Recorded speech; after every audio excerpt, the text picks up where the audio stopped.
vous salue dans le nom de Jésus-Christ. Na wasalimu mjina la Yesu Kristo. Nous remercions notre Dieu Tunashukuru Mungu wetu pour la grâce qu'il nous a donnée encore. kwa neema yake ambayo anatupatia tena. Que son nom soit béni à jamais. Jina lake na libarikiwe milele. Il est un Dieu vivant. Yeye ni Mungu ambaye iko hai. Il est un Dieu puissant. Yeye ni Mungu mwenye nguvu.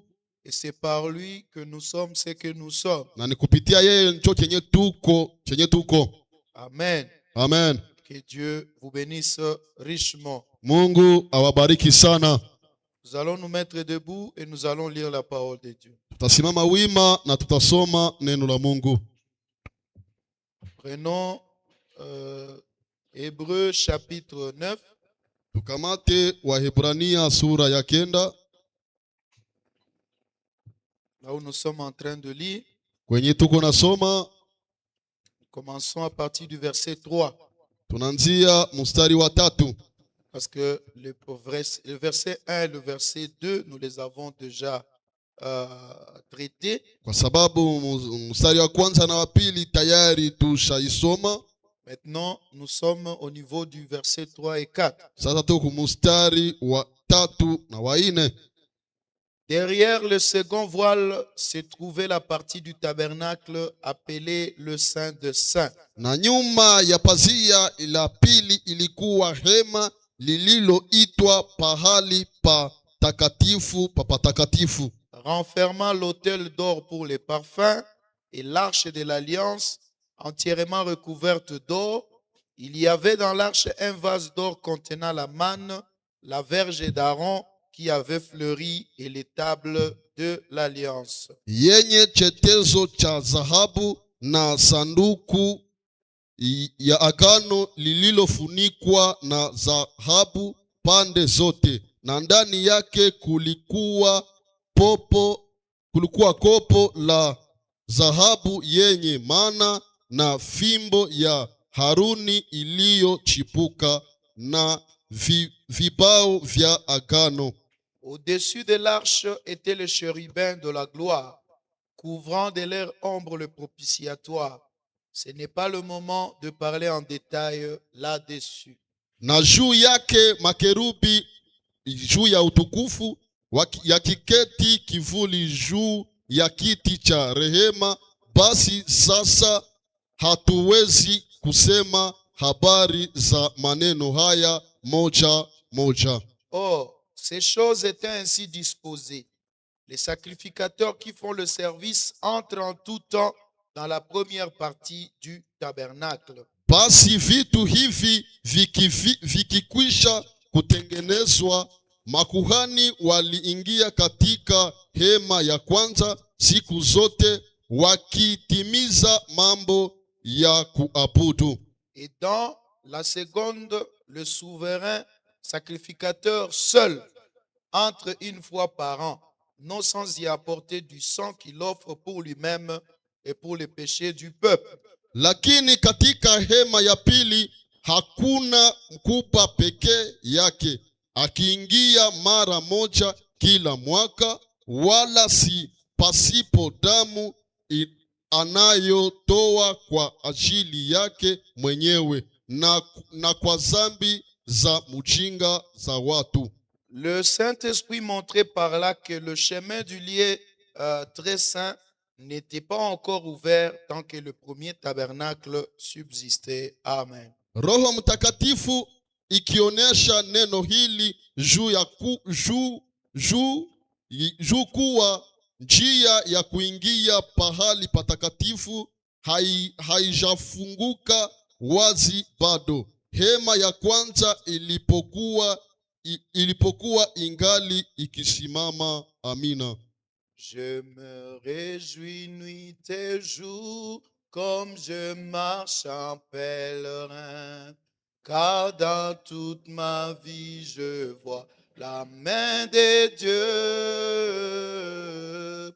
Oui, le secret de ma joie, la raison de tout cela, le consolateur demeure en moi. Oh, il demeure, il demeure, il demeure, ideme. Alléluia, Alléluia, ideme. À moi, marche sur les trois chemins, c'est la joie des jours, la nuit, le consolateur d'aimer. À Oh, moi, il demeure, il demeure, il demeure. Alléluia, Alléluia, il demeure. À moi, marche sur les trois chemins, j'ai la joie du jour, la nuit, les consolateurs d'aimer. À moi, oh, j'ai vivé, oh, je vivais dans les péchés, n'y a point de paix à moi, jusqu'au jour où je comme Jésus mourit. Oh oui, j'ai tombé à ses pieds, et la douce paix rempli. oh, les consolateurs d'aimer. À Oh, moi, il demeure, il oh, il demeure, demeure. oh, il demeure. Allez, alléluia, Alléluia, il demeure. À moi, marche sur les trois chemins, j'ai la joie le jour, la nuit, les consolateurs d'aimer. À moi, Il est avec moi partout et connaît toutes mes soucis. je suis heureux et libre comme un oiseau. Le Saint-Esprit me contrôle, Jésus satisfait mon âme. Les consolateurs d'aimer. À Oh, moi, il demeure, il demeure, il demeure. Alléluia, Alléluia, il demeure. À moi, marche sur les trois chemins, j'ai la joie le jour, la nuit, les consolateurs d'aimer. À moi, Plus de désir pour les morts, ces plaisirs ont pris des ailes. Il y a longtemps, je les abandonnés. Toute ma nuit changée en jour et mes fardeaux enlevés. Les consolateurs demeurent à moi. Oh, il demeure, il demeure, il demeure, il demeure. Alléluia, alléluia, il demeure à moi. Marchant sur le trois chemins, je la joie le jour, la nuit. Les consolateurs demeurent à moi. Seigneur notre Dieu, Bwana na Mungu wetu, c'est toi notre consolateur. wewe ndiye mfariji wetu. Nous voulons que tu demeures en nous, Seigneur. Nataka udumu ndani Nous yetu, voulons que tu entres dans nos cœurs. nataka uingie na mioyo C'est yetu. toi le Saint-Esprit. Wewe ndiye Roho Alors Mtakatifu. nous serons partout avec toi. Et Fasi nous yote serons libres comme na un tutakuwa oiseau. huru kama vile ndege. Toutes nos nuits seront changées en Usiku zote jour. zitabadilishwa kama vile Et tous mchana. nos fardeaux seront enlevés. Mizigo zetu Viens dans zitatulizwa nos cœurs, kuya Seigneur. mioni C'est mwetu. pourquoi nous sommes en ces Ndio lieux, kwa maana Père, tuko mahali hapa pour écouter ta parole, kusikia neno lako, pour écouter tes préceptes, kusikia maagizo pour yako, écouter tes ordonnances, kusikia sheria pour na maagizo savoir ce que yako, toi tu veux, kujua ile ambayo unapenda, comment nous devons être namna gani et tutakuwa quelle doit être notre marche. na tutatembea namna Et ta gani. parole Na est une neno lampe lako ni taa qui nous éclaire partout ambayo où nous inatuangazia passons. fasi yote kwa Est-ce que tunapita. Seigneur Jésus, Acha Bwana le Yesu, peu de temps que nous serons muda ici, mchache ambao tutakuwa que hapa, le Saint-Esprit soit le Roho Maître, Mtakatifu awe le Bwana, Seigneur et le Sauveur. Bwana na Au Mwokozi, nom du Seigneur mjina la Jésus-Christ. Bwana wetu Yesu Regarde-nous Kristo. sous le sang, Père. Tazame chini ya Lave-nous damu, par le sang de l'agneau. utoshe kwa ile damu ya mwana Tout ce que nous kondoo. avons fait, Seigneur, Yote ambayo tulifanya tout ce que nous Bwana, avons dit, yote ambayo qui tulisema n'était pas conforme à ta ambayo volonté. ilikuwa haiko kinyume mapenzi Pardonne-nous au nom yako, de utusamee Jésus-Christ. mjina la Yesu. Est-ce que nous te rendions un culte Acha agréable? tukutolee makutano ambayo Amène-nous dans les lieux yanakupendeza, très saints, tupeleke Seigneur. mahali patakatifu Là où sana, tout est possible à celui kwenye qui croit. yote inawezekana Là kwa où yule nous allons anaamini, fleurir. kwenye Là tutachipuka, où nous allons pousser des bourgeons. là où tutatosha ile nous allons maua, pousser des fleurs, kwenye tutatosha ile et nous maua allons aussi donner na des fruits. tutatoa matunda pia. Accorde-le, Seigneur. Utukubale ile, Nous nous abandonnons à toi. tunajiweka kwako. Bénis chacun de nous. Bariki kila mtu, Oh, récompense nos efforts. lipa nguvu zetu, Bénis nos efforts. bariki nguvu Tout ce zetu, que nous faisons pour toi, yote ambayo Seigneur. tunakufanyia, Le courage que nous anime. bidii ambayo inatuwasha. Bénis le Seigneur. Uibariki Bwana, Laisse que cela soit acha une ile raison pour attirer une iwe bénédiction. sababu ya kupata baraka pale. Nous nous revenons à toi, Seigneur. Tunajiweka Nous kwako, abandonnons tout entre tes mains. tunaacha yote Bénis kwako. la lecture de ta parole. Bariki usomi wa neno, Enseigne-nous ce qui est caché tufundishe yaliyofichwa pour ta gloire. yote kwa sifa Dans le nom zako, de Jésus-Christ. mjina la Yesu Kristo. Amen. Amen. Que Dieu vous bénisse. Mungu awabariki. Nous saluons dans le nom du Seigneur, Na wasalimu mjina la Bwana, remerciant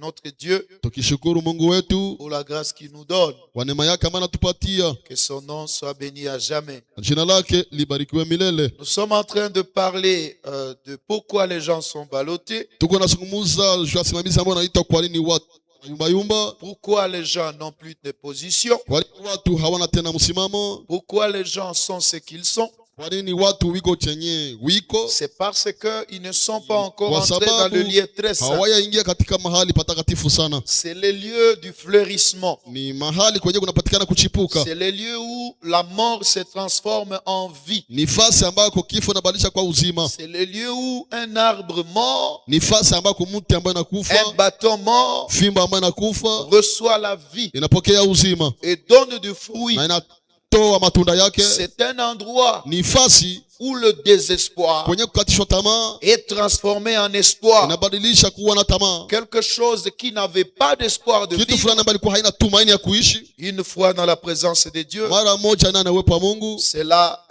donne la vie. ile inapana uzima. C'est un endroit Ni fasi où il y a la manne cachée. kwenye kunakuwa ile mana ambayo inafichwa. C'est un endroit Ni fasi où il y a l'influence du kwenye ciel, kunapatikana ushawishi wa mbinguni, où l'humain et le divin, kwenye ile ya kiungu na ya c'est-à-dire kimanadamu, l'homme et Dieu se rencontrent.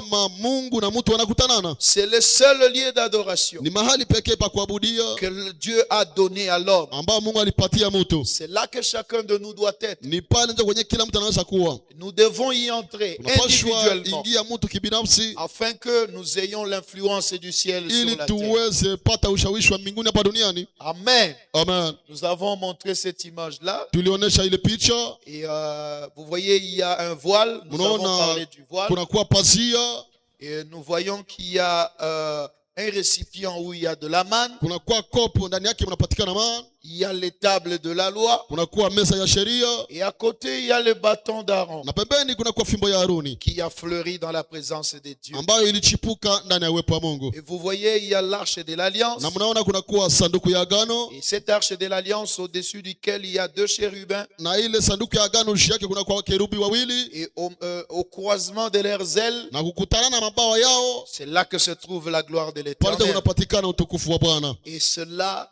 ce qu'on appelle le propitiatoire. na pale ndio wanaita kiti cha enzi cha Tiarehema. rehema. C'est là qu'il y a le trône de miséricorde. Pale ndio kunakuwa kiti ya rehema. Ça veut dire que celui qui n'est pas encore entré en Ni ces kusema lieux, mwenye hayaingia ile nafasi, en réalité, il n'a pas droit à la miséricorde de Dieu. kwa kweli ana ile haki ya rehema ya Mungu. Le véritable endroit Fasi ya kweli où on reçoit la vraie kwa miséricorde, tunapokea rehema ya kweli c'est quand on entre dans le troisième parvis. ni wakati unaingia ndani ya uwanja wa fasi ya tatu, Amen.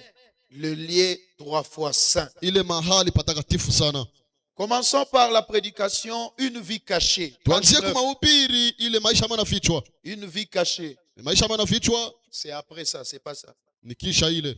Le 6 octobre 1955, Ilihubiriwa tarehe 6 mwezi wa 10 mwaka 2015, paragraphe 28. mstari 28. Nous traitons sur le troisième parvis. Tuko nazungumzia juu ile uwanja wa tatu. C'est ça l'endroit le plus important. Ndio fasi ya maana sana. C'est là que chacun de nous doit entrer. Pale ndio kila mtu mmoja wetu anapaswa ingia. Quand on y entre, Wakati unaingia kule, le voile tombe derrière. pazia inaanguka nyuma. Quand le voile tombe derrière, Wakati pazia inaanguka nyuma, vous ne pouvez plus entendre ce qu'il y a dans le lieu saint, hawezi sikia ile ambayo inapatikana mahali patakatifu, ni même ce qui se passe dans le parvis hata ile extérieur. ambayo inapatikana ndani ya uwanja wa Tout nje. cela est insonorisé. Ile yote sauti inafunikwa. Pourquoi? Parce que Kwa nini? Kwa il y sababu a un voile qui fait la séparation. kunakuwa pazia ambayo inafanya utenganishi, Et ce voile-là na ile pazia arrête le bruit de l'extérieur, inaficha, inasimamisha fujo za nje, que ce bruit n'entre pas à l'intérieur. juu zile fujo zisiingie mule ndani. Frère Branham commence le paragraphe 28, il dit ceci. Ndugu Branham anaanzia pale kwa 18 anasema Autre chose, kitu yengine,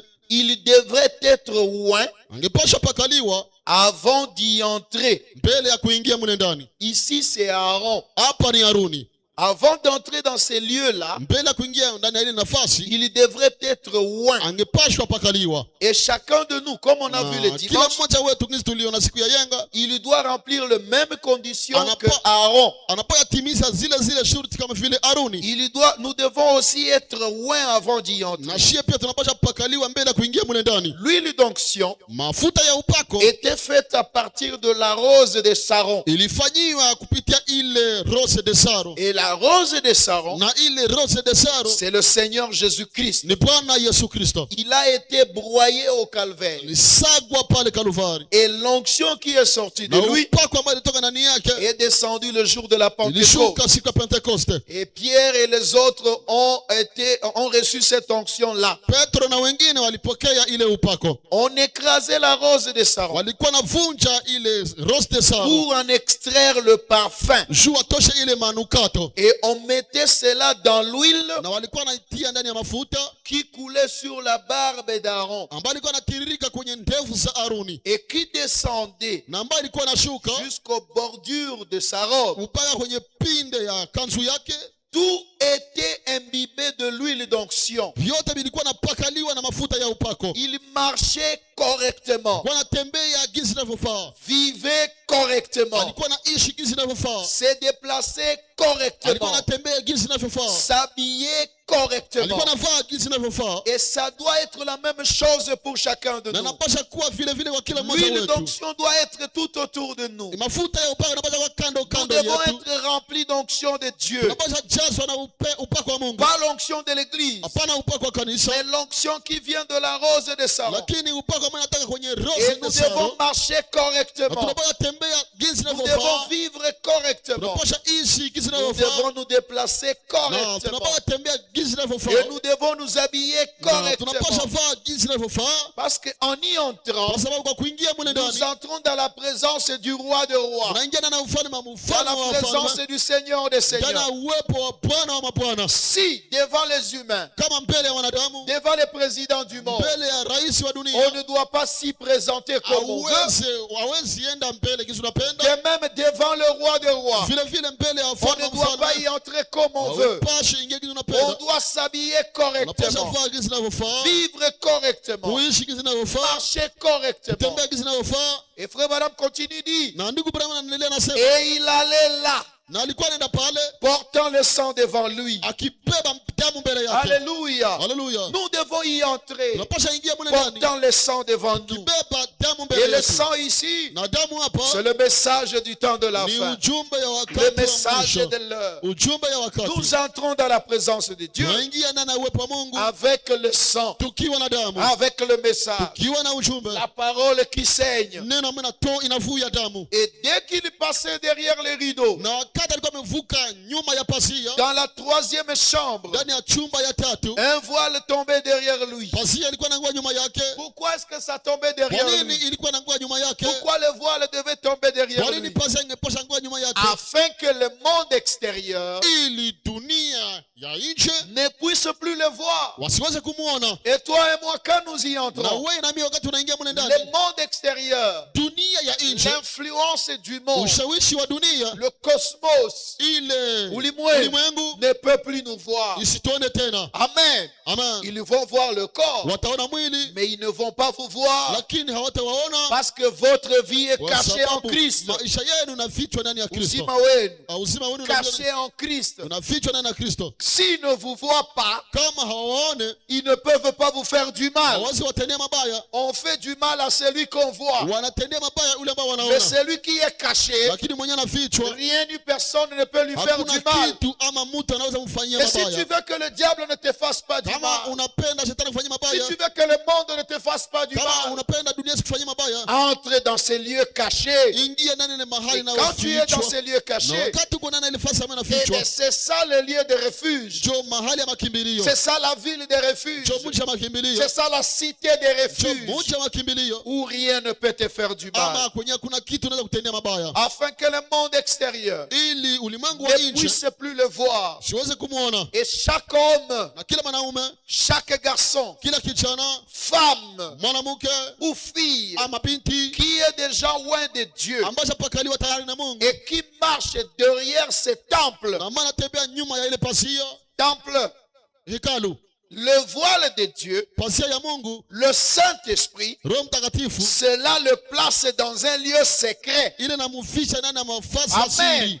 Le voile tombe derrière lui Pasia nangoa nyuma yake, et cela le coupe du monde. na ile namukata toka dunia. C'est-à-dire toutes les relations Nikusema uhusiano yote avec le monde est coupé. pamoja na dunia inakatwa. Lorsque vous entrez dans ces voiles, Wakati ile pasia, posez-vous la question. ujiulize swali, Si le monde kama dunia a encore de l'influence sur toi, ingali na ushawishi juu yako, ça veut dire tout ni simplement kusema kwa que urahisi tu n'es pas encore entré dans ces lieux-là. hauyaingia mwa ile Et nafasi, si tu n'y es pas encore entré, na kama hauyaingia bado, il n'est pas étonnant que tu sois ballotté haiko ya kushangaza uyumbe yumbe par tout vent qui vient, kupita upepo yote ambayo par inakuja, chaque mouvement qui vient, kupita kila movement ambayo inakuja, par chaque mouvement qui passe dans le kupitia monde. kila movement ambayo inapita ndani ya Les gens dunia. sont emportés aujourd'hui. Watu wanabebwa leo, Ils sont emportés par ce que le monde veut. wanabebwa ile ambao Les uns sont emportés par la mode. wamoja wanapelekwa na ile ambayo ya kisiasa, ya Mode, kisasa, ya kisasa, mode. Hein. Donc la mode du monde ile ya kisasa ya dunia influence certaines personnes. inashawishi watu fulani fulani, Puisque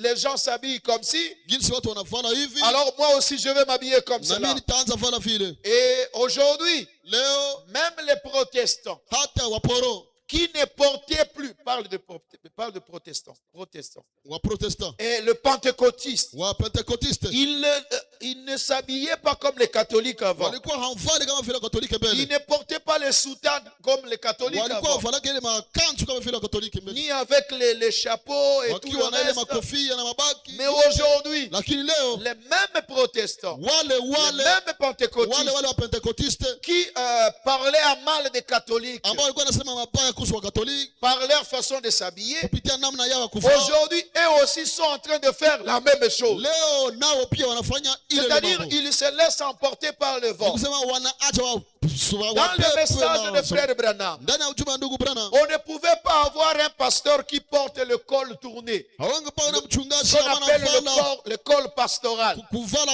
chemise ambayo inakuwa na ile col pastoral, Donc, il porte une chemise de couleur noire. anavala chemise Et ya ici, il y a un Kule petit rangi truc nyeusi. qu'ils mettent.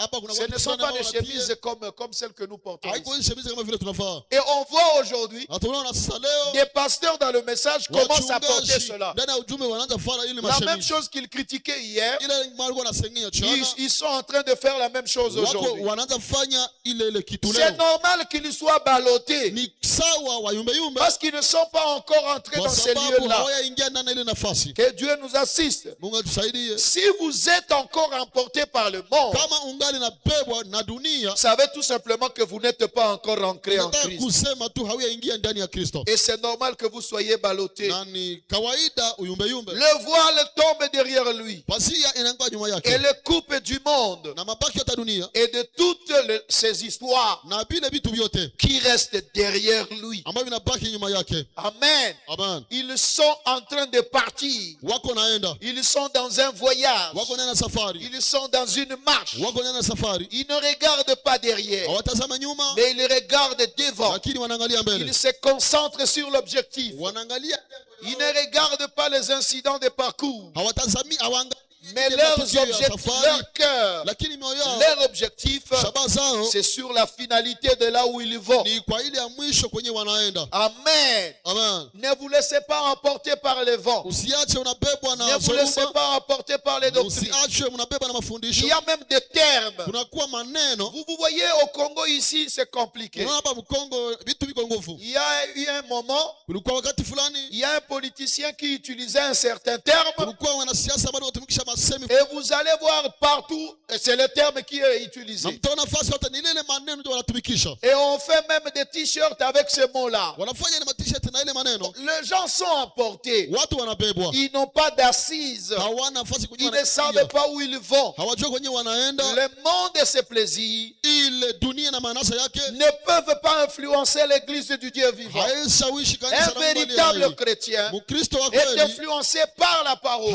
anapaswa shawishwa na neno Et ses aspirations na malengo yake sont tirées d'en haut zinatoka juu, et non pas copier ce que les autres font. hapana kuiba ile ambayo wengine Le wanafanya. monde et de toutes ces histoires Dunia na vitu vyake vyote qui restent derrière lui. ambavyo vinabaki nyuma yake. Paragraphe 29. Mstari wa 19. La raison, frère, Ile shaba ndugu, la raison, sabab, ile sababu, la raison, frère, ile sababu ndugu, pour laquelle nous retardons l'adoption, kupitia ile ambayo tunachelewa kufanya mwenye ambayo mamlaka, inaacha tunachelewa kufikia kufanywa wana wenye mamlaka, c'est à cause de notre vie ni juu ya maisha yetu qui est tout autre, ambayo ni kitu wengine, des disputes et des querelles ile mabishano na kuzozana les uns avec les autres. wamoja na wengine. C'est pour cette raison Ni kwa ajili ya sababu que le voile ne peut pas tomber derrière nous. jo pazia haiwezi anguka nyuma yetu. Ça veut dire que le lieu de l'adoption, Kusema mahali ya kufanya là où mwenye l'âme est mamlaka, adoptée, kwenye mtu anafanya kwenye c'est mwana dans mwenye les mamlaka, saints de saints, ni ndani ya c'est watakatifu dans les watakatifu, troisième ni parvis, ndani ya uwanja wa dans tatu, la présence de Dieu. ndani ya uwepo wa Mungu. C'est là que tu es adopté. Pale ndio unafanya kuwa C'est mtoto là mwenye que Dieu mamlaka. t'accepte. Pale ndio wenye Mungu C'est là que Dieu anakukubali. agrée ta Pale foi. ndio wenye Mungu C'est là que anakubali tu imani es yako. égal à lui. Pale unakuwa sawa C'est sawa là na que yeye. ta signature Pale ndio wenye sahihi yako est égale à la signature inakuwa de sawa Dieu. sawa na sahihi ya Mais Mungu. pourquoi est-ce qu'on n'y arrive Kwa nini pas? hatupafikie? C'est parce que Ni kwa sababu il y a encore des disputes kungali mabishano et des querelles les uns avec na les autres. kuzozana wamoja kwa wengine. Regardez le monde aujourd'hui. Tazama dunia leo, Même le monde religieux au hata Congo. dunia ya kidini leo hapa Kongo, Quand quelqu'un parle de quelque chose, wakati mtu anasema kuhusu kitu fulani, les uns l'attaquent, watu wamoja les wanamshambulia, autres l'attaquent, wengine les wanamshambulia autres l'attaquent. na wengine Et wanamshambulia, lui aussi, na yeye pia il réplique. anarudisha, Il réplique. anarudisha, Et ses amis répliquent na aussi. wanafiki yake Mais wanarudisha où tena. est-ce qu'on va finir avec ça? Tutaishia wapi moja na vile Nous vyote? ne sommes pas censés répliquer à ce que les gens nous font. Hatulazimishwe kurudisha kwa ile ambayo watu wanatutendea. Oui, la vengeance appartient à Ile l'Éternel. kulipiza kisasi ni ya Bwana. Si Jésus commençait à répliquer à tout ce qu'on lui faisait, Kama Yesu angeanza kurudisha ile ambayo Yesu alikuwa où est-ce amemtendea, qu'on en serait aujourd'hui? tungekuwa wapi leo? Nous avons oublié Tulisahabu que l'agneau accepte de perdre ses droits. ya kwamba mwana kondoo inakubali kupoteza haki yake. L'agneau a toujours accepté qu'on puisse couper sa laine. Mwana kondoo inakubali wakati manyoya yake. Mais aujourd'hui, je me demande si nous sommes des agneaux de Lakini Dieu. leo mimi najiuliza kama tuko mwana Est-ce que kondoo nous ne za sommes Mungu. pas de chèvres? Je, hatuko mambuzi? Lorsqu'on parle mal de vous, Watu wanasema mabaya yenu, vous aussi vous répliquez. nanyi pia Ça ne mnarudisha. se passe pas comme ça. Havipitikane vile. Laissez-les dire ce qu'ils veulent. Waache waseme nyoya Laissez-les wanapenda. faire ce qu'ils veulent. Waache wafanye De toutes les wanapenda. façons, Kwa namna yote, tous ne vous aimeront pas. wote hawatawapendaka. Tous ne seront pas d'accord avec Wote vous. hawatakubaliana pamoja na Tous wewe. ne marcheront pas comme vous le Wote voulez. hawatatembea jinsi wewe unapenda. Vous marchez selon la parole de Dieu. Wewe tembea kulingana na neno Aussi la longtemps Mungu. que vous appliquez la Wakati parole, yote mnatia neno la Mungu mais matendo. allez de l'avant. Wewe songa mbele. Amen. Amen. Tous ne croiront pas comme vous. Wote hawataaminiaka sawa sawa Tous jinsi ne wewe. verront pas le message comme Wote vous. hawataona ujumbe jinsi wewe unaiona. Mais Lakini si vous croyez la parole de kama Dieu, mnaamini neno la Mungu, continuez avec votre foi. endelea na imani Si yenu. vous êtes en erreur, Kama kuna nakosa, eh bien, corrigez-vous. vema Parce que muzistahihishe. quand on vous critique, Wakati wanasengenya, il y a deux choses qui sont là. kunakuwa vitu mbili viko Il pale. y a des raisons possibles. Kunakuwa sababu mbili ziwezekanavyo. Soit on vous critique Ama wanakusengenya parce que vous n'êtes pas dans la vérité, kwa sababu hauko ndani ya kweli, ok? okay? Soit on vous critique Ama wanakusengenya parce qu'on est jaloux de vous. kwa sababu wanakuchukia, Alors, si wanakusikia on wivu. vous critique Kama watakusengenya et que vous êtes dans la parole de Dieu, na uko ndani ya neno la Mungu, méfiez-vous de ce que les gens font. Wewe usiangalie ile ambao watu wanafanya. Allez de l'avant. Wewe songa mbele. Amen. Amen. Vous ne saurez pas convaincre tout le monde. Hautaweza hakikisha kila mtu. Amen. Si l'homme avait la puissance de convaincre tout le monde, Kama mtu alikuwa na ile nguvu, ile uwezo ya kuitikisha kila mtu, je vous dis, nawaambia la Bible ne dirait pas, Biblia haitasema, haingesema, haingesema voilà. deux seront sur le même lit, Wawili watakuwa kitandani mmoja, l'un partira et l'autre restera. mmoja taenda na mmoja tabakia. Vous voyez, Non, donc, il est même impossible à un homme Haiwezekana de hata mwanaume convaincre sa femme. aweze hakikisha mke wake. Nous aujourd'hui, Shie leo les hommes des nations, watu wa nous mataifa sommes sauvés en tant qu'individus. tumeokolewa kama vile mtu kibinafsi. Frère Branham dit c'est pour cette raison Ndugu bwana anasema ni kwa ile sababu que le voile ne peut pas tomber derrière nous ndio pazia hawezi anguka nyuma yetu et nous permettre d'entrer dans la présence de Dieu. na kuturuhusu tuingie na uwepo wa Mungu. Arrêtez votre mauvaise vie. Muache maisha yenu mbaya. Arrêtez les disputes Musimamishe, muache et mabishano. les querelles les uns avec Wale les autres. mabishano wa moja kwa wengine. Dans le monde du message, Ndani ya dunia ya uchunga. s'il ne croit pas comme vous, Kama haamini kama vile vous wewe, le traitez d'un corbeau. unamkamata kama vile kunguru. Et vous croyez qu'avec ça, Na unaamini pamoja na ile, vous irez loin. Non. utaenda mbali. Hapana. Vous donnez de la force au diable. Unapatia shetani nguvu. Frère Branham dit, Ndugu Branham anasema, quand le diable veut vaincre un groupe, wakati shetani anataka kushinda kundi, vous pensez qu'il va attaquer tout le monde? yeye mnawaza atashambulia kila mtu. Qu'est-ce Hapana. qu'il fait? Anafanya nini? Il sème la discorde entre vous. Anaweka mbegu ya itilafu mbele yenu. Et vous commencez à vous disputer. Na mnaanza kupishana, kuzozana. Il va s'asseoir à côté. Yeye anaenda keti pembeni. Son travail est terminé. Kazi yake imeisha. Il va maintenant observer Atachunguza sasa comment vous êtes en train de vous namna battre. gani ngine mnapigana. Est-ce que vous comprenez? Je mnaelewa? Ne laissez pas les disputes s'ériger entre vous. Msiache ile upishane ikomae ndani Les yenu. querelles et tout le reste. Ile mapishano na hii tu wengine. Frère Branham dit cela nous empêche Ndugu Branham anasema ile natuzuia de ne pas laisser le voile tomber derrière nous kutokuacha pazia yanguke nyuma yetu et nous permettre d'entrer dans la présence de Dieu. na kuturuhusu tuingie na uwepo wa C'est Mungu. vrai. Ni kweli. Nous manifestons un grand intérêt pour nos dénominations. Tunaonesha faida kubwa kwa ajili ya madhehebu. Madhehebu zetu. Madhehebu zetu. Donc on veut donner plus la place à votre église Tunataka patia sana fasi kwa kanisa yenu au détriment de la parole de Dieu.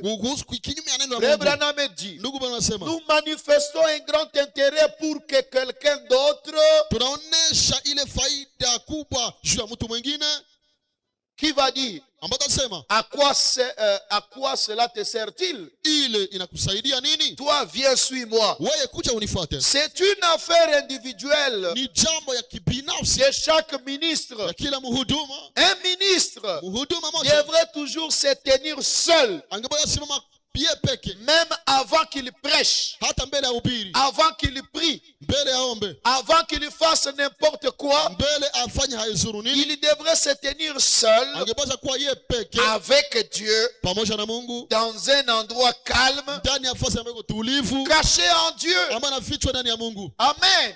Le lieu 3 fois saint, Ile mahali patakatifu le lieu sana, saint de saint, ile mahali patakatifu c'est un endroit ni fasi où l'homme y entre seul. kwenye mtu anaingia ye peke. Vous y êtes seul avec Dieu. Unakuwa wewe peke pamoja na Mungu Quelque kule. part, Frère Branham dit, Fasi fulani ndugu Branham anasema les gens qui ont pu faire quelque chose dans ce monde, watu ambao waliweza kufanya kitu fulani ndani ya les dunia, héros de Dieu, wale wasuja wa ce sont des gens qui se sont tenus seuls à l'écart avec Dieu. ni watu ambao walienda pembeni pamoja na Mungu. La force du ministère de Élie, Nguvu ya ile huduma ya Elia c'est parce qu'il s'était tenu à l'écart seul avec kwa Dieu. sababu alikuwa pembeni pamoja na Mungu. Pas Ye seul peke. dans ton coin sans Dieu. Hapana pekee bila Mungu ndani ya kona yako, Non, mais toi seul, lakini wewe peke, mais avec Dieu. lakini ukiwa na Mungu. Amen. Haleluya. Alors, chacun de nous Ukisema kila mmoja wetu doit se tenir seul dans ces lieux-là. anapasha kuwa ye peke ndani ya ile nafasi. Ici, on parle d'un ministre. Hapa wanazungumza kuhusu Il mhubiri. doit d'abord être dans la méditation. Kwanza anapasha kuwa ndani ya Avant mtafakari, qu'il ne prêche. mbele ahubiri, Avant qu'il prie.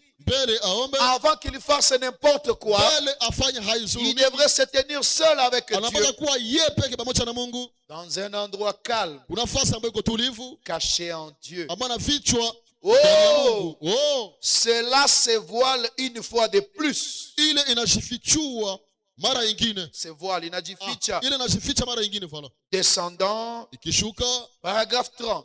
mstari wa 13, L'équipement ile est bien, ile vyombo na vema est bien, vema est bien. na vema. L'équipement dans ces derniers, derrière, ce voile qui était différent de celui à l'extérieur.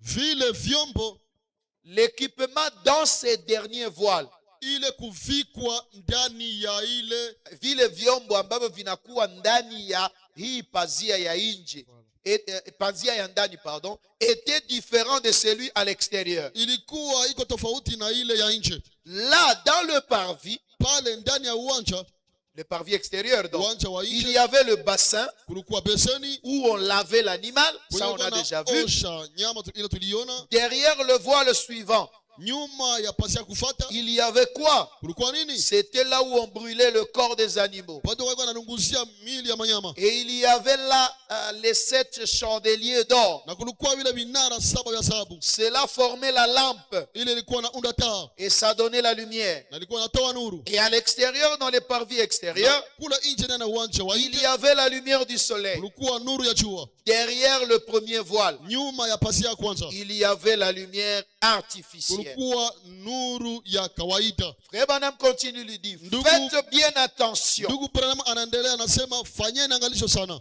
Faites bien attention. fanyeni angalisho. Et lorsqu'on entrait ici, Na wakati kwa naingia hapa à l'aide de la lumière de cette lampe, kupitia msaada ya ile nuru ya ile taa, ensuite on entrait dans la cour suivante, kisha alikuwa anaingia katika fasi uwanja wa pili inayofuata, qui était le Saint des Saints. ambayo ilikuwa fasi ya matakatifu ya On matakatifu. y entrait étant loin. Ulikuwa anaingia ndani na unapangaliwa.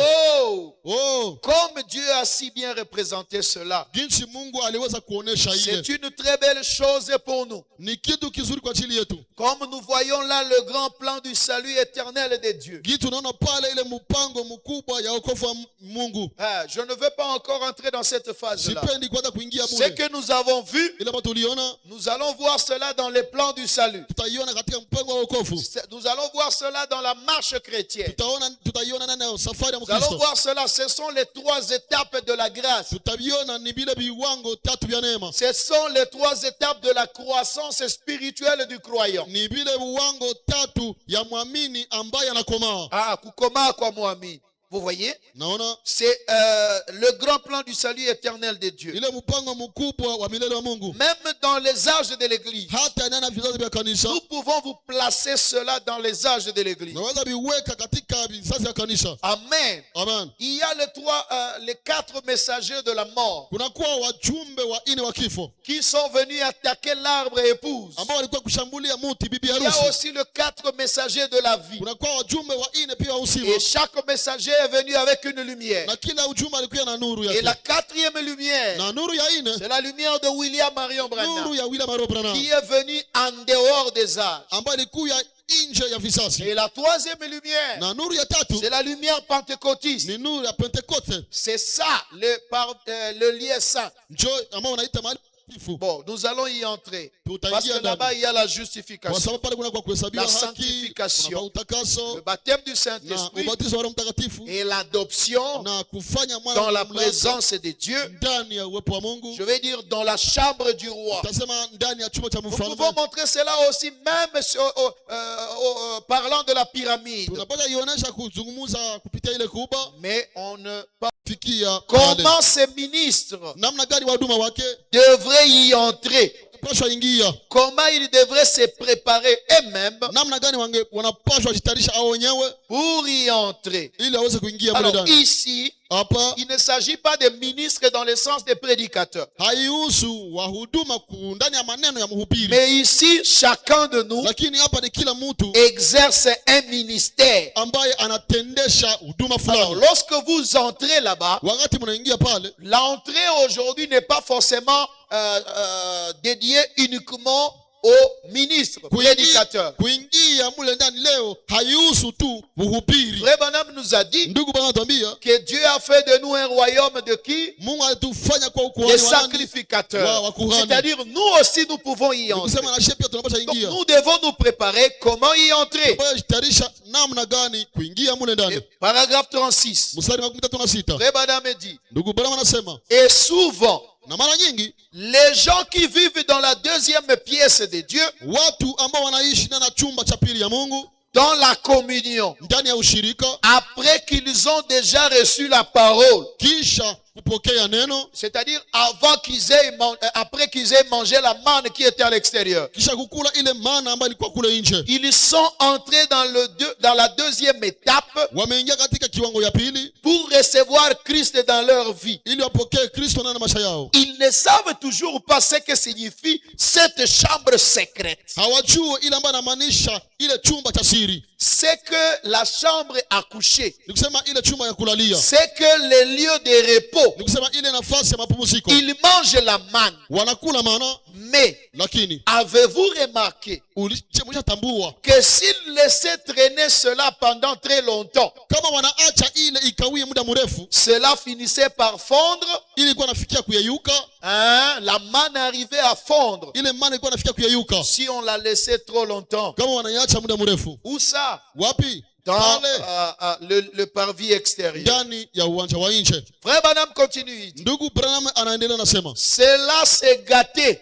ile ilikuwa na, Et je pense que, na mimi nadhani ya kwamba tirez attention, vuta angalisho pale, et je pense que na mimi nawaza kwamba beaucoup de gens watu wengi ont de toutes les façons eu beaucoup de crampes au camp walishapata ile kuumizwa ndani ya kambi lorsqu'ils vont manger ce que le Seigneur donne dans le camp. wakati wanaenda kukula ile ambayo Bwana alipanda nayo kambi. Et avant que notre réveil ne vienne, Na mbele uamsho yengine ikuje, ils sont retournés. wamerudi tena nyuma, Ils sont pervertis dans des cultes quelconques wamepinduka, wamegeuka na mkutano yengine ou autre chose. ama kitu yengine. Quel est le problème, frère? Ni shida gani ndugu?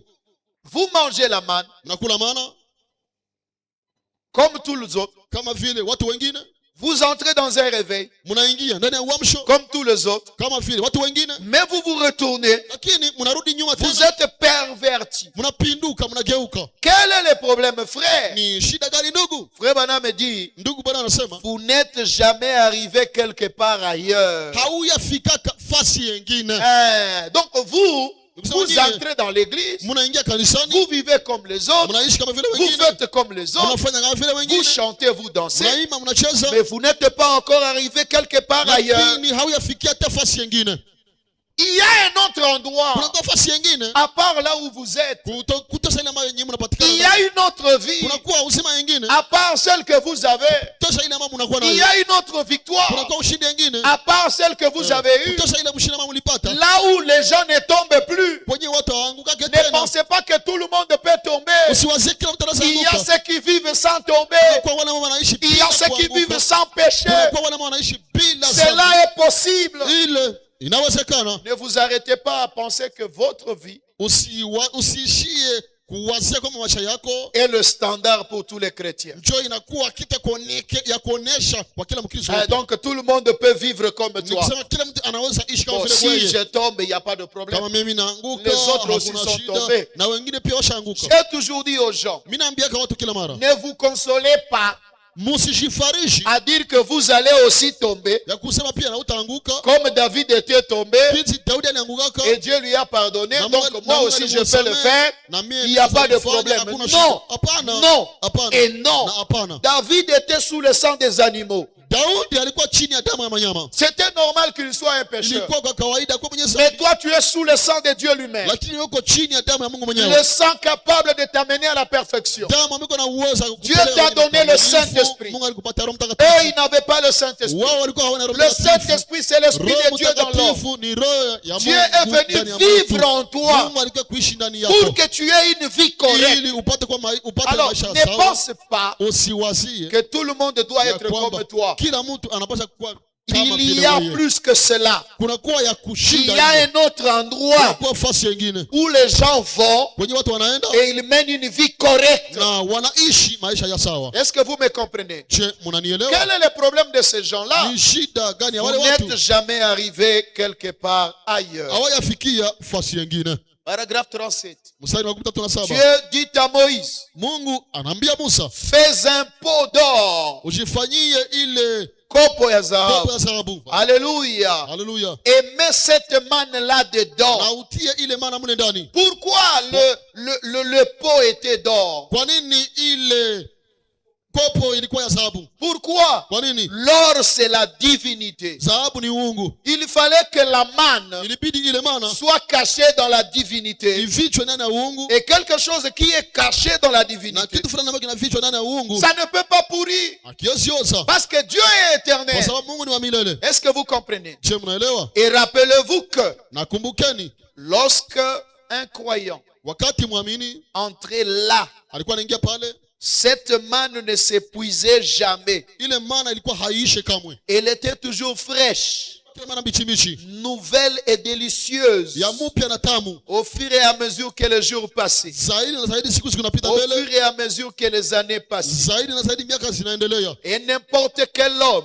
Na haizuru mtu yeyote qui vient à Christ, ambaye anakuja kwa Kristo, qui se cache derrière, ambaye anajificha nyuma, non, qui se cache, ambaye anajificha et derrière qui le voile tombe, na nyuma ile ambayo pasi inaanguka, na ambaye nyuma yake pazia inaanguka, et dans la présence du Dieu Tout-Puissant, iko ndani ya uwepo wa Mungu mwenye nguvu mweza yote, il mange la manne jour et nuit, anakula mana usiku na mchana, heure après heure. saa tena kuendea saa ingine. Amen. Donc il mange la manne, Ukisema anakula mana, il marche dans la présence de Dieu, atembea ndani ya uwepo wa Mungu, il n'est plus ballotté. hayumbe yumbe tena. Pourquoi? Kwa nini? Parce qu'il est dans la présence de Dieu. Kwa sababu iko ndani ya uwepo wa Mungu. Frère Branham continue, il dit, Ndugu Branham anaendelea nasema, je préférais faire beaucoup de lectures nilipenda nisome sana pour que vous puissiez capter ce que j'étais en train de dire, peut-être en survolant. ili muweze kukamata musikie ile saa zingine ambayo nilikuwa niko na ruka.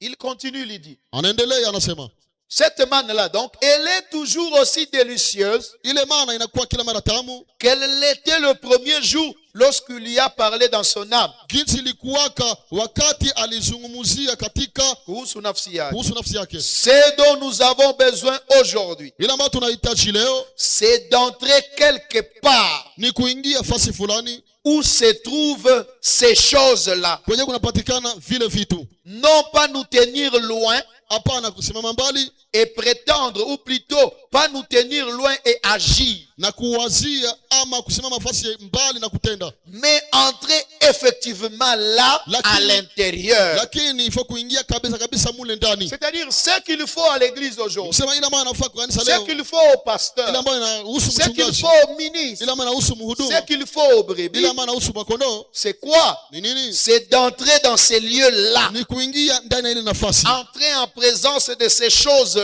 kuingia ndani ya uwepo kwenye kunapatikana vile vitu. Amen. Amen. Là où il y a ces choses-là, Kwenye kunapatikana vile vitu, nous y entrons. tunaingia mle ndani. Là où il y a la manne cachée, Kwenye kunakuwa ile mana ambayo là où il y inafichwa, a les tables de la loi, kwenye kunakuwa ile meza ya là où il y sheria, a les bâtons d'Aaron, kwenye kunapatikana ile fimbo ya là où il y a Haruni, la gloire de kwenye l'Éternel, kunapatikana ile utukufu wa là où Bwana, il y a l'arche de l'Alliance, kwenye kunakuwa ile sanduku ya agano, là où il y a le propitiatoire. kwenye kunakuwa ile kiti cha rehema. Amen. Nous devons entrer. Pasha ingia mule ndani. Et c'est le but que je poursuis. Ndio shaba ambayo mimi naendelea nayo. Amen. Ambayo ninafuatilia. Maintenant, souvenez-vous, Sasa kumbukeni, seuls les croyants, pekee waamini, seuls les élus entrent là, pekee wateule wa Mungu ndio wanaingia kule, ceux que Dieu a choisis. wale ambao Mungu alichagua. Amen. Personne d'autre ne peut y entrer. Hakuna mtu mwingine ambaye anapaswa ingia kule. C'est pourquoi Ndio kwa maana ne calquez pas votre vie à celle de l'autre. usilinganishe maisha yako na maisha ya mwingine. Vous ne savez pas si Dieu l'a appelé ou pas. haujue kama Mungu alishamuita ama hapana. Faites tout d'y entrer d'abord Fanya yote uingie kwanza et le reste, ça viendra après. na mabaki bitakuya nyuma baadaye. Oui, nous avons besoin des amis. Ndiyo tunahitaji marafiki. Oui, nous avons besoin des connaissances. Ndiyo tunahitaji tuwe na marafiki. Oui, nous avons besoin de ceci et cela. Tunahitaji hii na ile. Mais mes frères, attention. Lakini ndugu, fanyeni angalisho. L'essentiel d'abord, Ya muhimu kwanza, entrer en Christ. ingia kwanza ndani ya Kristo. Entrer dans ces lieux-là. Ingia ndani ya Le nafasi. reste va suivre après. Mabaki bitafuata baadaye. Beaucoup sont influencés négativement par les amis. Wengi wanashawishiwa na ile ya kurudia tena nyuma pamoja na rafiki. Wanashawishiwa vibaya Voilà. par des amis, Na warafiki wake. par des connaissances. Kupitia wote ambao wamewachua. C'est pourquoi Ndio kwa maana vous devez faire attention aussi avec Dieu. mnapaswa kufanya angalisho sana pamoja na Mungu. Quand vous demandez quelque chose à Dieu, Wakati unaomba kitu fulani kwa Mungu. Dieu c'est notre Père, n'est-ce pas? Mungu ndiye baba yetu. Vous savez qu'il est notre Père, vous le croyez. Mnajua ya kwamba ni yeye ndio baba yetu, Et mnaamini. maintenant, par exemple, Salomon, Kwa mfano je Suleiman, prends cet exemple. tunakamata ile mfano, Je suis son père.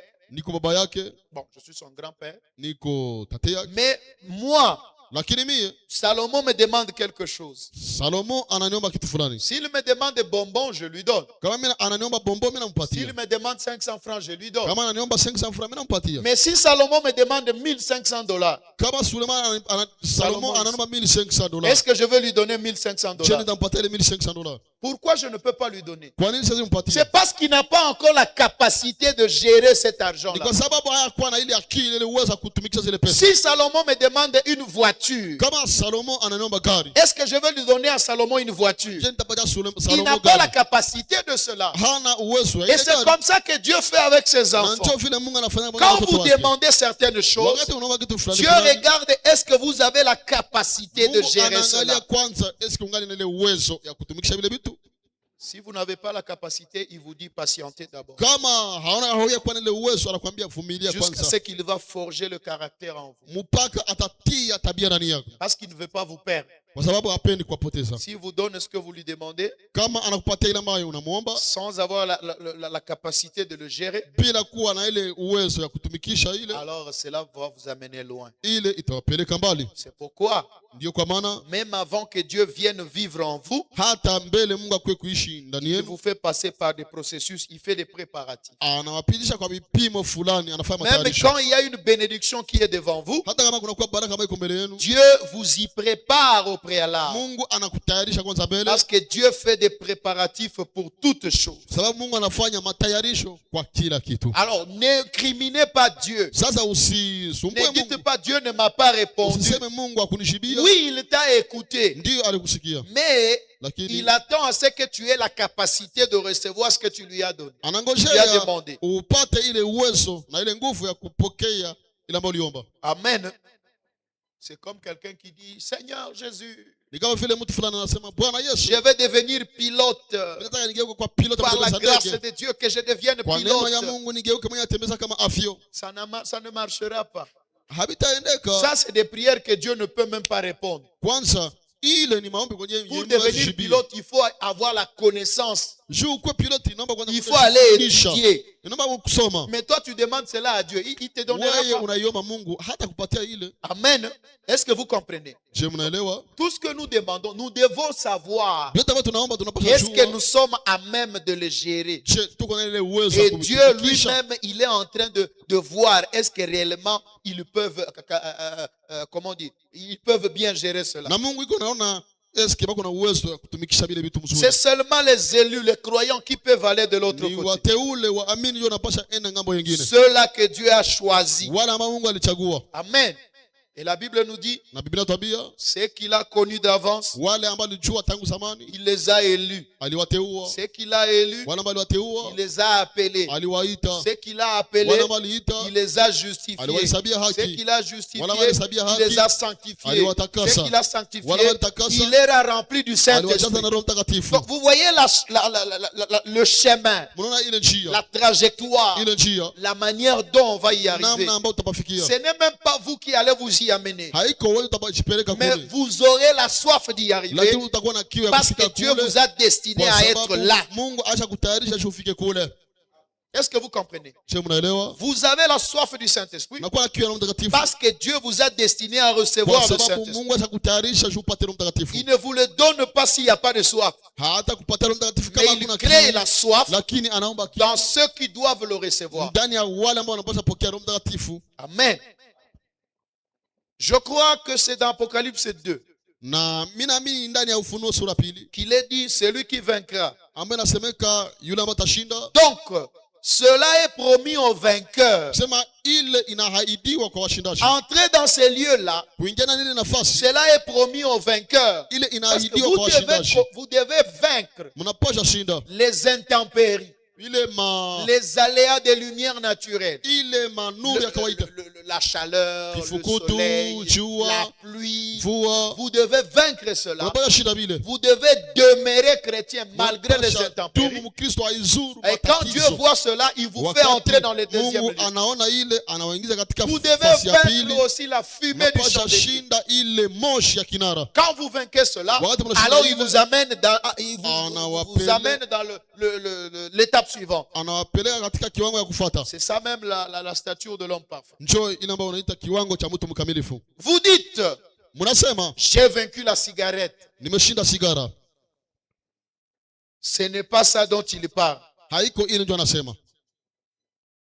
Il dit, Anasema il y a beaucoup plus de choses qui vont avec le christianisme kuna kuwa vitu vya mingi ambavyo vinaendaka pamoja na Ukristo. en dehors du fait de ne pas fumer la cigarette Nje ya ile kusema hauvute sigara ou ne pas boire le whisky. ama kukunya ile whisky. Il y a beaucoup de choses qui vont avec ça. Kuna kuwa vitu mingi ambavyo vinaenda na Ce n'est ile. pas parce que vous avez arrêté de boire, Hayo kwa sababu wewe vous avez arrêté de vous saouler. acha kukunya sigara na kujichafua.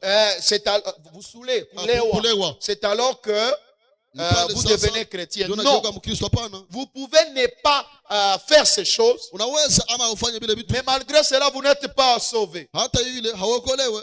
Que direz-vous de Nicodème, Mtasema nini kuhusu Nikodemo? docteur de la loi, Mwalimu wa sheria mais il n'était pas sauvé? lakini alikuwa Que haokolewe. direz-vous du jeune homme riche, Mtasema nini kuhusu ile kijana tajiri aimé par Jésus, ambaye anapendwa na parce Yesu qu'il vivait une bonne kwa vie, sababu alikuwa anaishi maisha mazuri, mais il a loupé le ciel lakini alikosa mbingu alors qu'il appliquait la loi? ijapokuwa alikuwa anaishi sheria. Donc, ça va au-delà de ce que vous pensez. Inaenda yulu ya ile ambayo unawazia. Amen. Amen. Il continue, il dit, Anaendelea nasema celui qui vaincra mwenye atashinda héritera de toutes choses atariti kwa kila kitu et il sera mon fils. na atakuwa mwana wangu, Je serai son Dieu. nitakuwa Mungu Et wake écoutez, je lui donnerai de la manne cachée. na mumsikie, nitampatia mana ambayo inafichwa. Amen. Amen. Je le cacherai et je lui donnerai des choses cachées Nitamficha na nitampatia ile au vitu ambavyo sujet vinafichwa. desquelles le monde qui est dehors, en dehors du rideau, ne sait rien. Kuhusu ile ambayo inapatikana ndani ya dunia ya Je le cacherai nitamficha et je lui donnerai des choses cachées na nitampatia vitu ambavyo vinafichwa au sujet desquelles kuhusu kupitia ile ambavyo kuvihusu ambavyo le kuvihusu monde qui est en dehors du dunia ambayo rideau iko nje ya pazia ne sait rien. haijui kitu. Alléluia. Haleluya. Quand bien même il mange la manne, Hata kama vema anakula mana ils n'en savent rien cependant. hajue kitu hata hivi vile. Je lui donnerai de la manne cachée. Nitampatia mana ambayo Je inafichwa, lui donnerai un caillou nitampatia jiwe avec son nom inscrit dessus. pamoja na jina yake ambayo inaandikwa juu. Vous comprenez ce que je veux dire? Unaelewa ile mambo nataka sema? L'entrée dans l'adoption Kuingia katika kufanya mwana mwenye ou mamlaka les lieux cachés en Dieu. ama kuna nafasi ambayo inafichwa ndani ya Mungu. Donc les lieux très saints, Ile mahali patakatifu sana c'est ça le lieu de l'adoption. ndio fasi ya kufanya mtoto mwenye Et mamlaka. le lieu d'adoption, Na ile fasi ya kufanya mtoto le mwenye temps de mamlaka, l'adoption, ile wakati la saison de l'adoption, ile majira ya kufanya mtu akuwe na mamlaka c'est au temps du soir. ni kwa wakati wa magharibi. Amen. Ok. Je vais aller plus loin. Nitaenda mbali Pour gagner le temps. kwa kugomboa wakati. Ok. Va au paragraphe 39, page 22. Uende kumustari 39 ukurasa 22. Ah non, non, non, non, non. Reviens. Page, reviens. Rudi tena nyuma. Voilà. Les prédicateurs de l'évangile wahubiri wa injili ne se préoccupent pas de vos dénominations hawashughulike na madhehebu zenu et de ce que le monde pense. na ile ambayo dunia inawaza. Est-ce que vous comprenez? Je, mnaelewa? Un vrai prédicateur, Mhubiri wa kweli il ne va pas se préoccuper de ce que le monde dit. hata shughulika na kuhangaika ile ambayo dunia inasema Non, non, ou de ce qu'il y pense. ama ile ambayo anawaza, Mais lakini il cherche à accéder à la manne cachée. anatafuta aingie kwenye mana ambayo inafichwa. Afike mahali kunakokuwa mana iliyofichwa.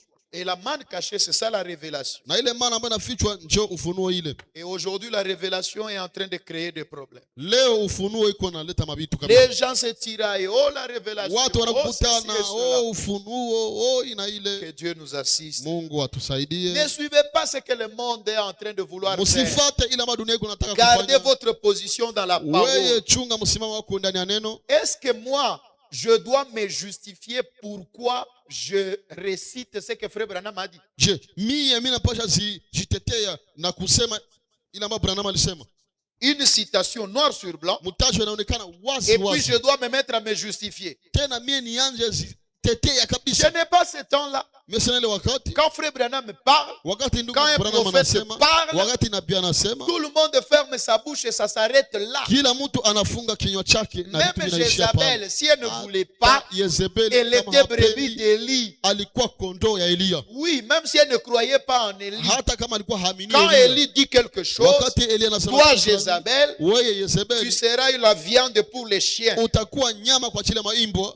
Et c'est ce qui est arrivé. Na njoo yenyewe ilifika. Vous voyez? Unaona? Alors, quand un prophète parle, Wakati nabii anasema, c'est la parole de Dieu. ni neno la Mungu. Un prophète, c'est le porte-parole de Dieu. Nabii ni mwenye anabeba analeta neno la Mungu. Amen.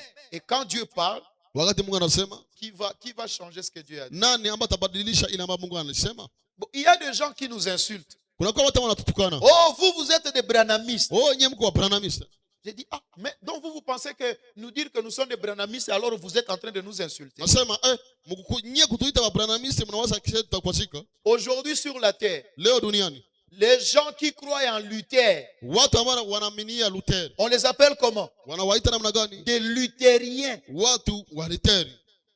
Luther, c'était un homme comme Branham. Luther alikuwa kama vile mtu kama vile Branham. Mais quand vous appelez les luthériens, ils ne se fâchent pas. Wakati unawaita watu wa Luther hawasirika. Mais quand nous, on s'appelle branhamistes, ils nous jettent des pierres. Wakati shetu tunajiita wa Bon, Branhamiste. les gens de Wesley, on les appelle comment? Watu wa Wesley wanawaita Des Wesleyens. watu wa Wesley.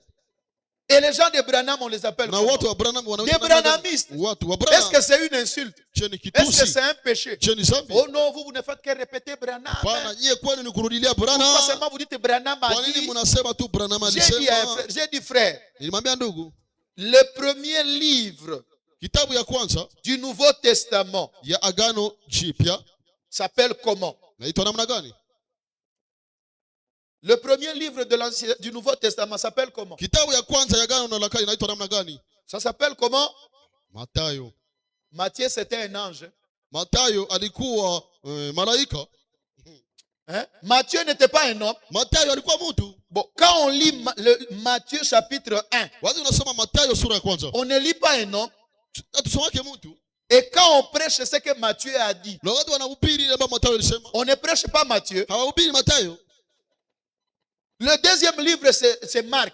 Kitabu ya pili ni Marko. Marc, c'était un ange. Marko alikuwa malaika. C'était un frère qui a vécu avec ses hauts et ses bas. Alikuwa ndugu ambaye aliishi kupanda na kushuka. Bon, quand on parle de Branham, ça fait un problème. Wakati wanasema kuhusu Branham, Bon, même dans l'Ancien Testament. oh, ndani ya Agano la Kale basi. Le dernier livre de l'Ancien Testament. Kitabu ya mwisho ya Agano Ça s'appelle comment? Inaitwa namna gani? Malachi. Malaki. Et quand on dit Malachi, Na watu wanasema kuhusu Malaki. est-ce qu'on dit que c'est Gabriel? Je wanasema ni Gabriel Ou c'est Dieu Tout-Puissant? ama ni Ou Mungu c'est mwenye Jésus-Christ? nguvu? On ama ni lit Yesu Kristo? Malachi. Wanasema Un Malaki. homme comme toi et moi, Mtu kama vile wewe na mie qui a reçu l'inspiration. ambaye alipokea Et uvuvio. par l'inspiration, il a Na écrit la Bible. kupitia ile upulizio aliandika Laissez-nous Biblia. tranquilles avec notre Branham. Mutuache huru pamoja na Branham wetu. Oui. Est-ce que quand on lit Branham, Watu wanasema Branham on l'adore? unamwabudu? Non. Hapana. De la même manière, quand on lit Matthieu, on ne l'adore Kwa pas. ile namna tunasoma Mathayo hatumwabudu. Le même Malachi là que vous croyez. Ule Malaki ambao mnaaminia. Vous croyez que Malachi était un serviteur de Dieu. Mnaamini kwamba Malaki alikuwa mtumishi wa Vous Mungu? croyez que Amos était un grand homme de Dieu. Mnaamini kwamba Amos Ah, alikuwa le mtumishi wa prophète Mungu? Amos. Oh, nabii Un Amos. grand homme de Dieu. Mtu mkubwa wa Mungu. Et Amos a dit, Amos alisema, oh Seigneur, oh Bwana, que Dieu nous assiste. Mungu atusaidie. Dieu ne fait rien Mungu hafanyake kitu sur la terre hapa sans duniani avoir révélé ses secrets bila à ses kufichua, serviteurs les prophètes. kufunulia masiri Si zake nous voulons watumishi wake connaître la manabii. volonté de Dieu, Kama nataka kujua mapenzi ya nous Mungu, voyons qui? tunaona nani? Les prophètes. Tunaona manabii. Et quand on lit, Watu unasoma, Frère Branham a dit, ndugu Branham alisema, Batu banatombo. les gens C'est siriti, fâche. wanasirika. Ne soyez pas emportés par ce genre de choses-là. Usibebwe na aina ya vile vitu. Nous sommes suffisamment assis dans la parole que rien ne peut nous déranger. Tumeketi sana ndani ya neno la Mungu, hakuna kitu kinapaswa Si tusumbua. vous nous interdisez de le dire, Branham a dit, Kama mnatukataza kusema ina Branham alisema, tous les livres de la Bible là, ile vitabu yote ya Biblia ce sont des noms de gens. Alors interdisez-nous. ni majina za watu, sana mtukataze kuzisoma basi. Quand vous lisez Esaïe, Watu wanasoma Isaya, quand vous lisez Job, watu wanasoma Yobu, quand vous prenez les psaumes, watu wanasoma Zaburi. les psaumes ce sont les chants Zaburi ni manyimbo d'un homme pécheur, ya mtu mwenye zambi, David, Daudi, qui a fait un complot ambaye alifanya mapatano pour aller contre le mari d'une femme qu'il a aimée. ili aende kupenda auwe femme. Oui, pour que le mari de la femme là soit amené au front et qu'il soit tué Juu ya là-bas. ule bwana yule mwanamke abebwe Et kuvita. vous lisez psaume, vous êtes content. Na mnasoma Zaburi mnafurahi. Les gens sont compliqués. Watu kuwaelewa ni nguvu. Mais le prédicateur, il marche. Wahubiri wanatembea, Il cherche à accéder à la manne cachée. wanatafuta ili waweze kuingia ndani ya maana ambayo inafichwa. Wafikie mahali inapokuwa. Wafikie kwenye Là maana où inafichwa, la pleine révélation de Dieu, kwenye ile ambayo inajaa ya ufunulivu ya Mungu, l'amour parfait dans votre cœur, upendo mkamilifu ndani ya moyo et wenu, Dieu na et Mungu, vous, na Mungu na nyie, et tout le reste, Na vous mabaki êtes yote, au repos. mnakuwa ndani ya pumziko. Quoi qu'il advienne, Vipande vishuke, n'importe quoi que ce soit, haizuru nini magharibi ya leo, vous êtes cachés. mnafichwa. Frère Branham me dit, oh, Ndugu bwana anasema, oh, quel endroit pour vivre. ni mahali gani sio ya kuishi? Oh, Oh, laissez-moi demeurer là. muniache nidumu pale. Comme le dit le cantique, Jinsi nyimbo inasema, laissez-moi me reposer sous l'arbre muniache nipumzike chini ya muti, où les eaux coulent très librement, kwenye maji inatiririka kwa urahisi où yake, l'agneau est la lumière. kwenye mwana kondoo ndiye nuru, Et l'âme de celui qui est sauvé ne meurt jamais. na nafsi ya yule ambaye ameokolewa hakufake kamwe. Frère Branham me dit, Ndugu Branham anasema, paragraphe 40, mstari 14, assurément, bila shaka les gens là à l'extérieur wale watu kule nchi mangeaient de la manne, walikuwa nakula ile mana, mais ils n'en savaient rien. lakini walikuwa hawajue kitu, Ils n'avaient jamais été à l'intérieur. walikuwa hawayakuwa mule ndani. Les gens qui sont dans les parvis écoutent la parole, Watu ambao wako ndani ya uwanja wa nje mais wanasikia ils n'en neno, savent rien lakini hawajue kitu jusqu'à ce qu'ils entrent à mpaka l'intérieur. waweze kuingia mule Y ndani. avez-vous déjà été, mon cher frère? Ndugu yangu, dada yangu, mshakuwa kule. Ma soeur, est-ce que tu as déjà été Dada yangu, là-bas? ulishaka kuwa kule Est-ce que tayari? tu as déjà été dans ces lieux-là? Ulishaka kuwa ndani ya ile nafasi? Oh! Ne méprisez pas mon ignorance. Msizarau kutokujua yangu. Mais j'aimerais vous poser une question. Lakini nipenda niwaulize swali. Êtes-vous déjà dans votre vie arrivé au niveau où Christ signifie plus pour vous que toutes les disputes que vous pouvez avoir au sujet de votre église? Je, mshafikia kuna nafasi? Attends, je vais aller lentement. Êtes-vous déjà Je, dans votre vie ndani ya maisha yenu mshaka arrivé au niveau kufikia kwa kiwango où Christ signifie plus pour vous? kwenye Kristo maana yake ni ya zaidi kwa ajili yenu, Anamaanisha zaidi kweli que toutes les disputes kupita ile mabishano yote kuliko que vous pouvez avoir ama mnaweza kuwa nayo au sujet de votre église. kuhusu kanisa yenu. Est-ce que Christ Je, Kristo a déjà signifié pour vous plus que le monde entier? aishaonekana kushinda dunia yote mzima. Je, kwako Kristo ilishaka kukufikia Kristo awe wa maana kuliko ulimwengu mzima? Si vous n'êtes pas encore arrivé là-bas, vous n'êtes même pas encore chrétien. Kama hauyafikia pale, hauyakuwa hata Mkristo. Frère Branham me dit, Ndugu Branham anasema, je ne veux pas parler de l'effet d'une émotion sipendi kusema kuhusu ile tukio ya mshituko ou d'un travail mental. ama kazi ya kiakili. Je veux parler de ce qui vient du fond de votre cœur. Tasema kuhusu ile manatoka katika kilindi ya moyo Quelque wenu. chose qui est établi à l'intérieur, Kitu fulani kinawekwa mule ndani, montrant que quelque chose s'est produit. ikionyesha kama kitu fulani imetendeka. Et vous ne savez pas comment cela est arrivé, Na mjue namna gani ile ilifika, mais vous êtes cachés. lakini mnafichwa. Et tout votre motif Na shabaha yenu yote est de servir ni Jésus-Christ. kwenda kumtumikia Bwana Yesu. Êtes-vous déjà entré en ces lieux-là, mon cher Je, frère? tayari mshaingia kwa ile nafasi? Hein, mon cher frère, Ndugu yangu wa damani, ma chère sœur, dadangu wa damani, êtes-vous déjà entré là-bas? je, tayari mshaingia kwa Êtes-vous ile déjà nafasi? arrivé au point où Mshafikia kwa kiwango vous ambako ne vous souciez pas de ce que dit n'importe qui? haunungunikie kwa ile ambayo mtu mwingine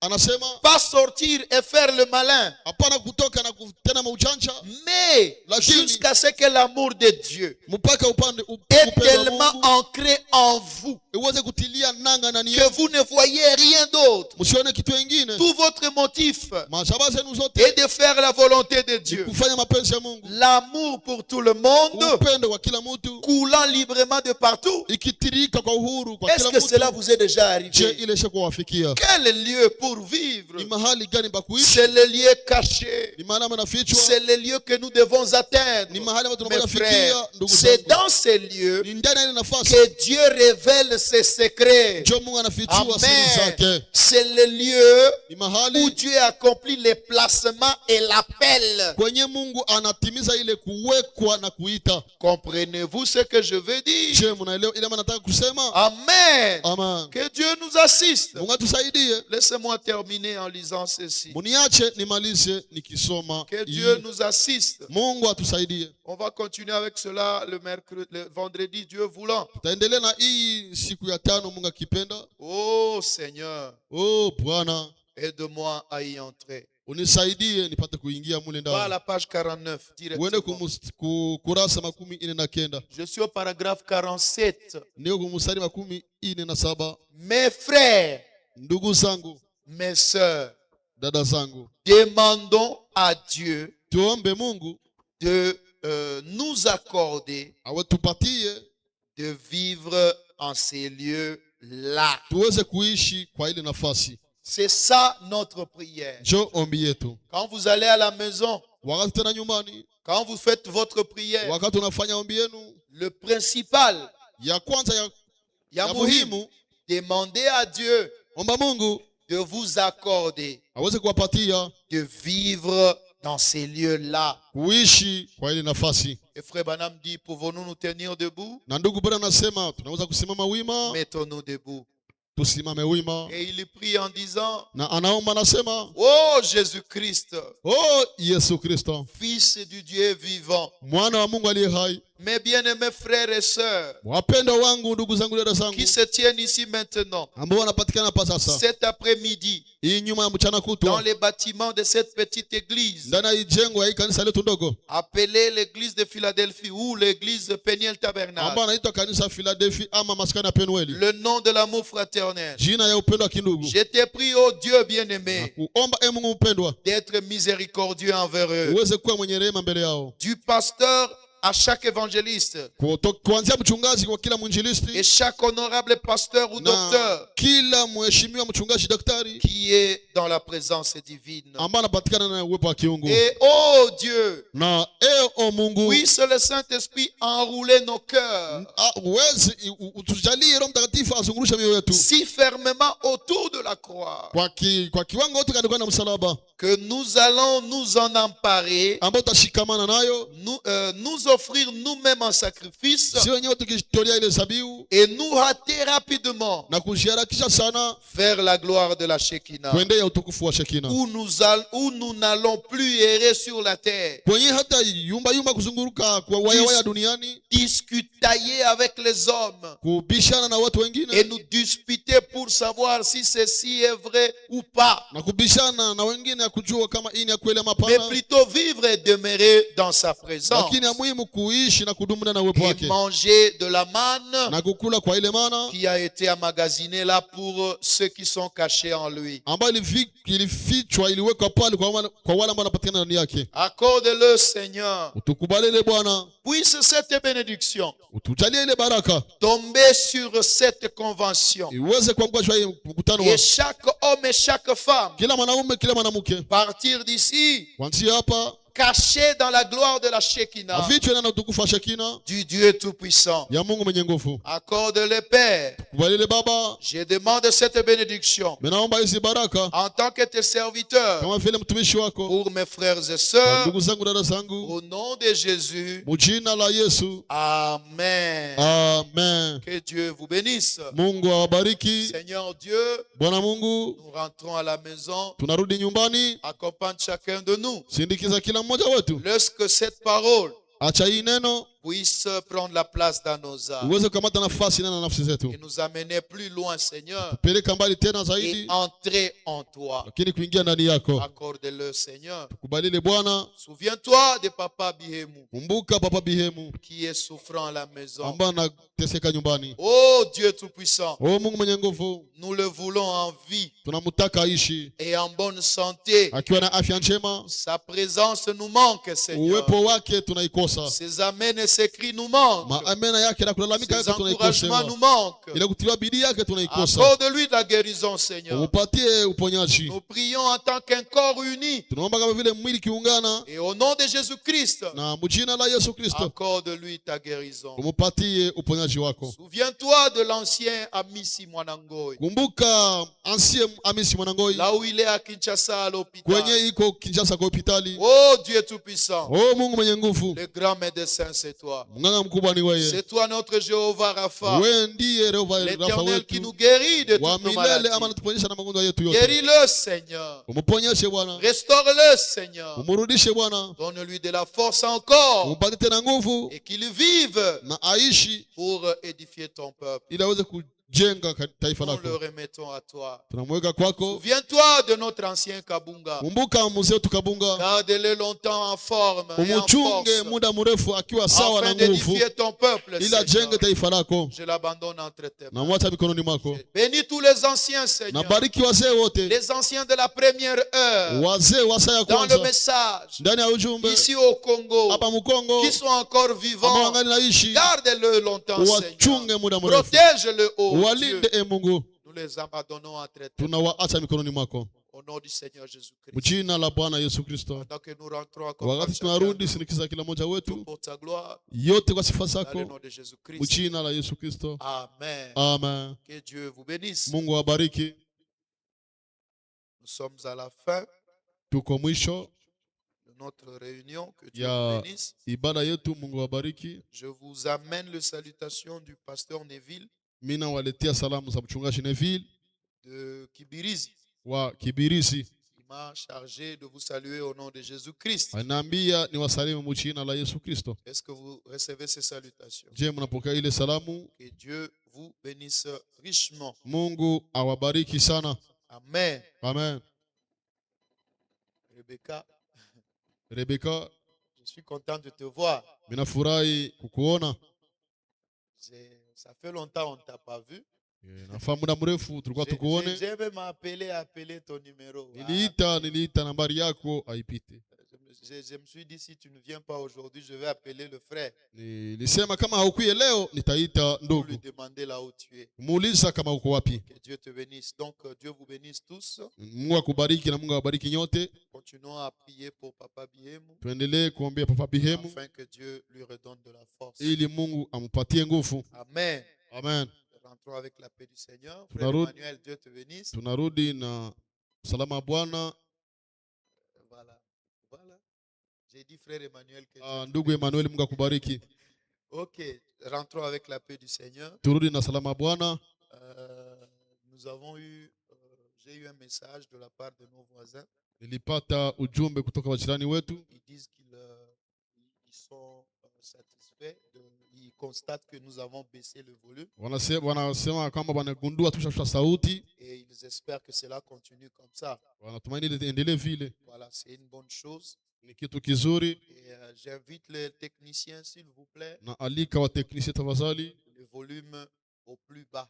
volume Là ikuwe, où il est. S'il y avait même la possibilité de bloquer ça là-bas, kama kulikuwa uwezekana kuisimamisha pale, on pouvait le bloquer. uweza achia pale. Alors cette semaine, je vais voir je vais chercher le frère Menuisier Hii juma nitatafuta ndugu Menuisier, pour les devis comme je vous ai dit, jinsi niliwaambia shwa ile devi, afin de bloquer partout ici. ili wafunge pale fasi yote, Voilà, afin qu'on ne nous vole plus et que comme notre synthé qui a été volé. ili basituibake tena ginzi piano yetu waliibaka. Voilà, que Dieu vous bénisse. Mungu abariki. Pendant que nous sortons, nous chantons numéro Wakati 67 tunatoka tunaimba nambari 67 en français. Que Dieu soit avec vous. Kifaransa. Mungu awe pamoja nanyi. Amen.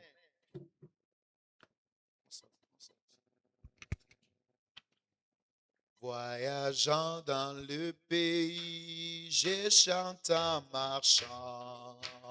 Puis dans les amours calvaires, au flot cramoisi, mon âme percée par les flèches des dents et des hauts. Mon sauveur me conduit, par lui je vaincrai. Moi je désirais le voir, contempler sa face et chanter pour toujours sa divine grâce. Dans les rues des gloires et élever ma voix. Les soucis sont passés aux joies éternelles, au service de mon Seigneur, même dans la nuit sombre.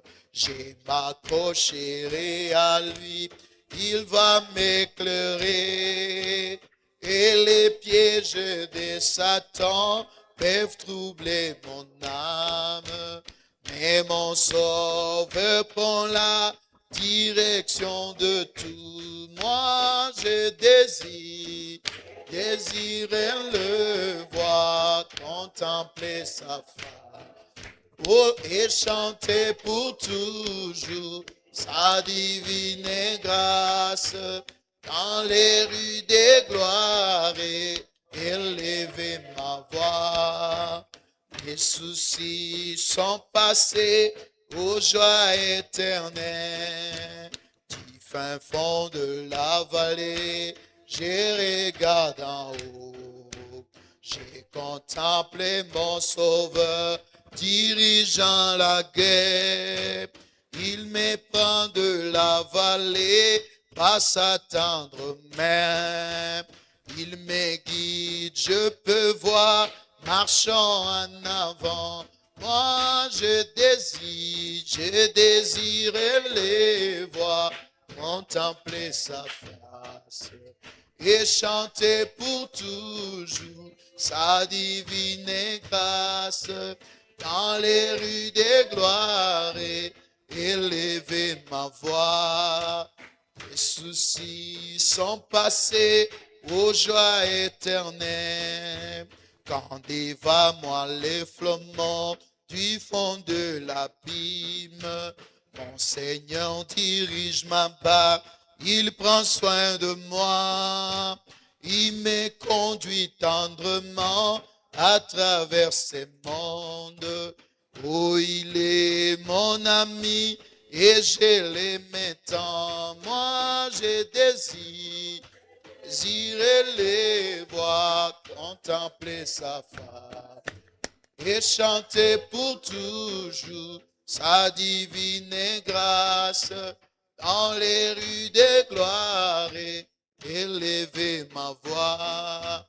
Les soucis sont passés Ô joie éternelle.